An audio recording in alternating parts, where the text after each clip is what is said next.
কুকীর্তির সামনে আসতেই রোহিণী নিজে শাস্তি দিল অভিকে। সম্পূর্ণ জানতে ভিডিওটিতে একটি লাইক করে প্রথম থেকেই দেখতে থাকো। গল্পের শুরুতেই দেখা যায় যে দাদু আর সানায়া বাড়িতে টিভিতে বসে সমস্ত জিনিসটা দেখতে থাকে। আর দাদু তখন বলে, ঠিক হয়েছে, এবার সমস্ত কুকীর্তি সামনে আসবে এই অভির। এই ছেলেটাকে সেদিনকার যেভাবে এই বাড়ি থেকে মারধর করে বার করে দেওয়া হলো, তারপরেও এর এখনও উচিত শিক্ষা হয়নি। আজ যদি উচিত শিক্ষা হয়। আর তার মধ্যেই টিকলি নেমে আসে আর মনে মনে বলতে থাকে, এত কুচি করছি তবুও শ্রাবণকে মার দিতে পারছি না। দেখাই যাক না শেষ পর্যন্ত কি হয়। শ্রাবণকে যদি আমি প্রাণে মারতে না পারি, জেল তো আমি খাটাতে পারবই। হ্যাঁ, এটা তো 100% শিওর। এর মধ্যে দেখা যায় শ্রাবণ বলে, সেদিনকার আমাকে বিনা দোষে এখান থেকে অপমানিত করে বার করে দেওয়া হয়েছে। আমি কি সত্যি এতটা অপমানিত হওয়ার যোগ্য? না, কারণ আমার সেদিন কোনো অন্যায় ছিল না। আমাকে বিশ্রীভাবে ফাঁসানো হয়েছিল। তার প্রমাণ জোগাড় করতেই আমি এখানে এসেছিলাম। সুকন্যাকে এখানে দেখতে না পেরে আমি চলে গেছিলাম গ্রিন রুমে। সেখানে গিয়ে দেখলাম সুকন্যা অসুস্থ হয়ে পড়ে রয়েছে, আর তারপরে ওর ফোনটাও পড়ে রয়েছে। ফোনটা ভেঙে গেছে, তাই জন্যই আমি ওই ভিডিওটা দেখাতে পারবো না। তখনই অনুষ্কা আর শুভস্মিতা এই পয়েন্টটাকেই কাজ করেছে নিয়ে, আর বলে, বাহ, তার মানে এতক্ষণ ধরে যা কিছু শুনলাম সবটাই ভাওতাবাজি, সবটাই ভুলভাল কিছু। তখনই শ্রাবণ বলে, আমি কোনো ভুলভাল কিছু বলছি না, যা বলছি তা একদমই সত্যি। টিকলি মনে মনে বলে, জানতাম তো এই ফোনটা নিয়েই যত প্রশ্ন উঠবে, তাই আসার আগে ফোনটাকে ভেঙে দিয়ে এসেছিলাম। এর মধ্যেই শ্রাবণ বলে, মাস্কম্যান, ওই মাস্কম্যানের জন্যই আমি আজকে এই জায়গাটায় দাঁড়িয়ে রয়েছি। না হলে ওই ফোনটা আমার কাছে থাকতো, আর ওটা ভালোও থাকতো। মাস্কম্যানকে আমি বলেছিলাম যে ওই মাস্কম্যান বারবার আমার ক্ষতি করতে চেয়েছে, আর এখনও অন্যথা হয়নি, সেই আমার ক্ষতিটা করেছে। তখনই শুভস্মিতা বলে, বাহ শ্রাবণ, বাহ, এটা যদি কোনো গল্প বলার প্রতিযোগিতা হতো না, তুমি শিওরলি ফার্স্ট হতে। বিশ্বাস করো, তোমার গল্পের মধ্যে বেশ একটা থ্রিলিং ব্যাপার আছে, কিন্তু এটা তো একটা গানের কম্পিটিশন, আর গানের কম্পিটিশনে তুমি গল্প বললে কি করে হয় বলো তো? অনুষ্কা তখন বলে, একদমই তাই। দেখো শ্রাবণ, হয় তুমি প্রমাণ করো, আর না হলে যা সিদ্ধান্ত নেওয়ার বিচারকরাই নেবে। তখন বাকি 3 জাজেসরা বলে, দেখুন শ্রাবণ, আপনি যদি প্রমাণ করতে না পারেন তাহলে কিন্তু আমরা আপনাকে পুলিশে দেব, এছাড়া আর কোনো উপায় থাকবে না। তখনই শ্রাবণ বলে, কিন্তু আমি কি করে এখন প্রমাণ করব? সুকন্যার ফোনটা তো ভেঙে গেছে। এরপর সুকন্যা নিজেই বলে, একদম ঠিকই বলেছে, হ্যাঁ জজ সাহেব, আমার ফোনটা সত্যি ভেঙে গেছে। একটা ভাঙা ফোন থেকে আমি কি করে প্রমাণ করব এখন?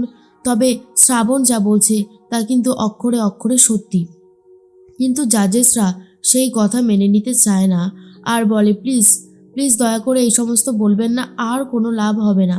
কারণ যেই সত্যিটা সামনে চলে এসেছে সেটা আমরা সবাই জানি, তাই অন্যথা বললে আমরা বিশ্বাস করব না। এর মধ্যেই শ্রাবণ বলে, কি করে আমি এখন সামনে নিয়ে আসবো ভিডিওটা, কারণ আমার কাছে তো সত্যি কোনো প্রমাণ নেই। আর অন্যদিকে টিকলি বলে মনে মনে, এই তো, আমি তো জানতাম যখনই ওরা প্রমাণ চাইবে তখনই প্রমাণ পাবে না, এর থেকে ভালো আর কী বা হতে পারে। আর অন্যদিকে তখনই দাদু বলে, এবার কি হবে? হ্যাঁ সানায়া দিদি? সানায়া তখন বলে, দাঁড়াও না দাদু ভাই, দেখি না শেষ পর্যন্ত কি হয়। একটা না একটা কিছু তো হবেই, দেখাই যাক না। আর তখনই রোহিণী বলে, প্রমাণ আছে। কথাটা শোনার পরেই শুভস্মিতার অনুষ্কার অবস্থা ভীষণই খারাপ হয়ে যায়। তখনই অনুষ্কা বলে, প্রমাণ? কি প্রমাণ আছে তোমার কাছে? তখনই রোহিণী বলে, এই যে অনুষ্কার ফোন, যেটা সত্যিই ভাঙা, কিন্তু এর মেমোরি চিপটা এখনও ভালো আছে, সেটা এখনও নষ্ট হয়ে যায়নি। সেই মেমোরি চিপটা চালিয়ে দিলেই এখন সবটা আমাদের চোখের সামনে স্পষ্ট হয়ে যাবে, তাই নয় কি? এর মধ্যেই অভি ভয় পেয়ে যায় আর বলে, সর্বনাশ করেছে, কি হবে এখন? কি করে বাঁচাবো নিজেকে? তখনই সুকন্যা বলে, তাহলে আর দেরি করছেন কেন? চালিয়ে দিন, দেখান সবাইকে যে শ্রাবণ নির্দোষ। এটা একটা গানের প্রতিযোগিতা ছিল, আর এই প্রতিযোগিতাটাকে নোংরা একটা জায়গায় পরিণত করেছে এই অভি, এই শুভস্মিতা আর এই অনুষ্কা। আর তারপরেই সেই মেমোরি চিপটা চালিয়ে দেওয়া হয় বড় স্ক্রিনে, আর সেখানে স্পষ্টভাবে সবটা শুরু থেকে দেখা যায়। অভি বারবার করে শ্রাবণকে জড়িয়ে ধরছিল, শ্রাবণ ঠাস করে এক চড়ও মেরেছিল। তখনই অভি বলে, এটা কিন্তু তুমি ঠিক করলে না। দেখো, কিছু পেতে গেলে কিছু দিতে হয়। তুমি আমাকে খুশি করে দাও, আমি তোমাকে চ্যাম্পিয়ন করে দেব। আর তখন শ্রাবণ জোর গলায় বলেছিল, আমি চ্যাম্পিয়ন হতে চাই না। আমার গানের যদি প্রতিভা থাকে তাহলে আমি জিতবো, আর না হলে জিতবো না। কিন্তু আমি এইভাবে দুর্নীতি করতে চাই না, বুঝতে পেরেছো? অভি বুঝতে পারে আর কোনো উপায় নেই, সমস্তটা সত্যিটা সামনে চলে এসেছে। এর মধ্যেই অনুষ্কা মনে মনে ভাবে নিজেকে বাঁচাতে হবে আর তার জন্য অভিকে ফাঁসাতে হবে। এরপর পুরো ভিডিওটা যখন সবাই দেখে তখন বুঝতেই পারে কার দোষ আর কার দোষ নেই।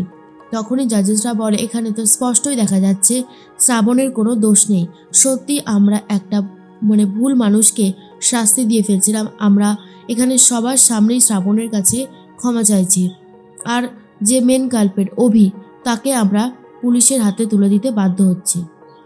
অনুষ্কা বলে একদমই তাই অফিসার, ওনাকে অ্যারেস্ট করুন। অভি তখন বলে এক মিনিট অনুষ্কা, আমি তো একা কোনো কিছু করিনি। আমাকে যা যা ইনস্ট্রাকশন দেওয়া হয়েছিল আমি ঠিক তেমনটাই করেছি। তোমরা বলেছিলে শ্রাবণকে এখান থেকে নাকানি চোবানি খাইয়ে মান সম্মান খুইয়ে বার করবে, আমি তো তেমনটাই করেছিলাম। তাহলে এখন কেন তোমরা আমাকে ছেড়ে দিচ্ছ? না না না, আমি যখন ফেসেছি তখন তোমাদেরকেও বা না ফাঁসিয়ে ছাড়ে কি করে বলো তো? দাদুরা তখন থেকে দেখে বলে বাহ, এই তো রোহিণী দিদিভাই অভির সমস্ত কুকীর্তিটা সামনে ফাঁস করে দিয়েছে, এইবারই হবে আসল খেলা। এর মধ্যে অনুষ্কা বলে অভি, তোমার কি মাথা টাথা খারাপ হয়ে গেছে? সব তুমি কি বলছো? অভি তখন বলে ভুল কিছু বলিনি তো, এখানে যা যা ঘটেছে সব কিছু অনুষ্কা আর এই যে ম্যাডাম শুভস্মিতা আর আমি তিনজন মিলে প্ল্যান করেছি। এর মধ্যেই তখনই শ্রাবণ বলে অনুষ্কা, তোমার মতন একটা নোংরা মেয়ে যে কিনা গানের কিছুই বোঝে না, গান নিয়ে এইরকমভাবে নোংরামো করতে তোমার লজ্জা করলো না? অনুষ্কা তখনই ঠাস করে চড় মারতে গেছিল শ্রাবণকে। শ্রাবণ হাতটা ধরে নিয়ে বলে তুমি আমার গায়ে টাচ পর্যন্ত করতে পারবে না, কথাটা মনে রেখো। এরপর অভি বলে অনুষ্কা ওর বরাবরই রাখছিল শ্রাবণের ওপর। অনুষ্কা শ্রাবণের হাজবেন্ড ওমকে ভালোবাসত, যেই ওমকে পায়নি সেই শ্রাবণের ওপর বদলা নিয়েছে। আর এটা শোনার পর তো আরোই রেগে যায় সবাই। তখনই অনুষ্কা বলে আমি হলাম এই শোয়ের টাইটেল স্পন্সর, আমাকে এইরকমভাবে বার করা যাবে না। তখনই চলে এসেছে চ্যানেলের যে বিজনেসম্যান, যে হেড আর কি, সে চলে এসেছে আর বলে শুনুন ম্যাডাম, আমি এই চ্যানেলের হেড আছি, আপনি এখানে আর কোনোভাবেই থাকবেন না, আপনার জন্য আমাদের চ্যানেলের বদনাম হচ্ছে। আপনি অভি আর এই শুভস্মিতা এদের তিনজনকে এখান থেকে বার করে দেওয়া হলো।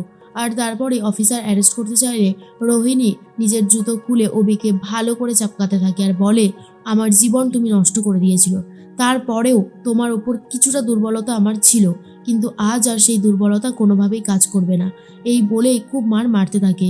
আর অভি তখন বলে আমি তোমার হাজবেন্ড রোহিণী, তুমি এরকমভাবে আমাকে মারতে পারো না। শ্রাবণ বলে রোহিণী ছেড়ে দাও, ওকে শাস্তি দেবে আইন, তুমি নিজের হাতে আইন তুলে নিও না। আর রোহিণী তখন বলে আমি আর ওকে ছাড়বো না বৌদি ভাই, বলেই খুব মারতে থাকে। তারপর অফিসার অ্যারেস্ট করে নিয়ে যায়। রোহিণী খুব ভেঙে পড়ে। শ্রাবণ রোহিণীকে সামলানোর চেষ্টা করে আর বোঝাই যায় যে শ্রাবণকে এই কম্পিটিশনে আবারও ফিরিয়ে নেওয়া হয়েছে আর সুকন্যাকেও ফিরিয়ে নেওয়া হয়। তারপরে সমস্ত কিছু ঠিক হয়ে গেছে।